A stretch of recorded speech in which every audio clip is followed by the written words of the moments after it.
Hi friends, எல்லாருக்கும் வணக்கம். இன்றைக்கி நம்ம சேனலில் ஒரு க்ரியேட்டிவிட்டியான ஒரு டவல் தான் எப்படி செய்கிறதுன்னு பார்க்க போகிறீங்க. என்கிட்ட இருந்த பழைய வேஸ்ட்டான துணி இருக்குல்ல, ப்ளவுஸ் தைச்சிட்டு பேலன்ஸ் இருந்த துணியை வச்சு ஒரு ஃபிஷ் மாதிரி ஒரு ட்ராயிங் பண்ணி அதில் பழைய துணியை கட் பண்ணி அதில் ஸ்டிச் பண்ணியிருக்கேன். அவ்வளோதான். அதை எப்படி பண்ணுறதுன்னா, பெரிய பேப்பர் எடுத்து அதில் அந்த ட்ராயிங்கை பண்ணி எடுத்துகிட்டு அதை கட் பண்ணிக்கோங்க. அப்புறம் ஒவ்வொரு ஷேப்புக்கும் தகுந்த மாதிரி வேறு வேறு டிசைனில் உங்கள்கிட்ட சின்ன சின்ன பிட்டு துணி இருக்கும் பார்த்திங்களா, அந்த துணியை வச்சு கட் பண்ணிக்கோங்க. நான் என்கிட்ட இந்த ப்ளவுஸ் பிட்டு கொஞ்சம் இருந்துச்சா, அதை வச்சு இந்த மாதிரி எடுத்துக்கிட்டேன். கட் பண்ணி அந்த ஷேப்பில் வரைஞ்சி எடுத்துக்கிட்டேன். நீங்களும் அந்த மாதிரியே கட் பண்ணி அந்த சின்ன சின்ன பீஸு வேறு வேறு கலர்ஸ் இருந்துச்சுன்னா நல்லாயிருக்கும் பார்க்குறதுக்கு.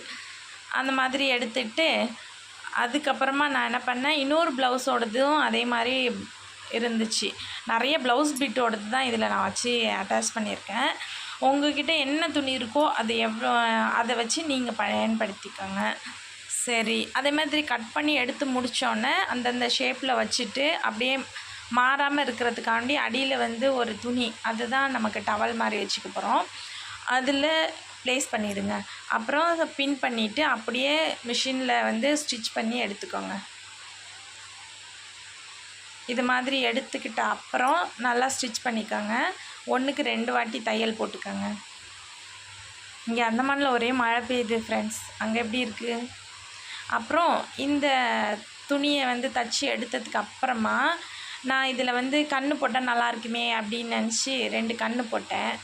இந்த பிளாக் கலர் துணி இருந்துச்சா, அதில் 2 கண்ணு மாதிரி அழகாக ஐபால் போட்டுட்டு அதை கட் பண்ணி எடுத்துக்கிட்டேன். கொஞ்சம் மைனூட்டாக இருக்கும், ஆனால் உங்களுக்கு ஈஸியாக தான் இருக்கும் செய்கிறதுக்கு.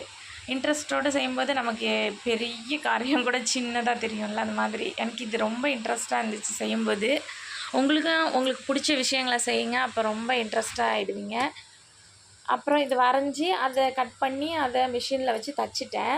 இது சும்மா பார்க்கும்போது நல்லா இல்லாத மாதிரி இருந்துச்சு. அதனால் அந்த இமையில் உள்ள முடியெல்லாம் அந்த மிஷின்லேயே போட்டேன். அது பார்க்குறதுக்கு கொஞ்சம் நல்ல லுக்காக இருந்துச்சு. அப்புறம் அது சிரிக்கிற மாதிரி அந்த பீட்டு துணியில் ஒரு ரெட் கலர் துணி இருந்துச்சு, அதில் லிப்பை வரைஞ்சி அதையும் அங்கே வச்சு அப்படியே அது மேலே ஸ்டிச் பண்ணி எடுத்துக்கிட்டேன். நல்லா இருக்குதா? அப்புறம் இது பார்க்கும்போது லேடி மாதிரி இருந்துச்சு. அதில் ஒரு ஃபிஷ்ஷில் பூ வச்சுருந்தா அழகாக இருக்கிற மாதிரி இருந்துச்சு. இதே கிளாத்தில் அந்த ரெட் கலர் கிளாத்தில் இருந்ததா, அந்த பூவை மட்டும் கட் பண்ணி அதுக்கு வச்சிட்டேன். பார்க்குறதுக்கு எனக்கே ரொம்ப பிடிச்சிருந்துச்சு. அப்புறம் அந்த ஓரத்தெல்லாம் மடித்து தைச்சிட்டோன்னு வச்சுக்கோங்களேன், சூப்பரான டேபிள் மேட்டு, அந்த மேட் ரெடி ஆயிடுச்சு. என் பையனுக்கு இது சர்ப்ரைஸாக இருக்கும். இந்த வீடியோ உங்களுக்கு பிடிச்சிருந்துச்சுன்னா மறக்காமல் லைக் பண்ணி ஷேர் பண்ணுங்கள். கமெண்ட் பண்ண மறந்துடாதீங்க.